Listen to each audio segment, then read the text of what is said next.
fitintunu da muke fama da su da 'yan daba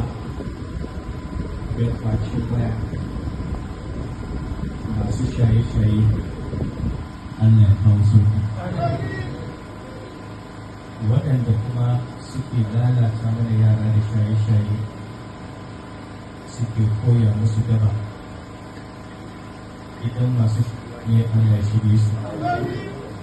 idan ba musu ba masu kyau ne Allah ya raba wannan abu ne wanda ya dame mu kwarai da gaske ko ina a cikin garin nan kuma an samu matasa sun hana mutane su lafiya su tare mutane su ƙarshen waya kuma tashin hankali idan muna zaune a fada ko da yaushe kusan kowane mako daga wani sashi na ƙasar nan za a kawo takarda a kan ɗan ƙaramin abu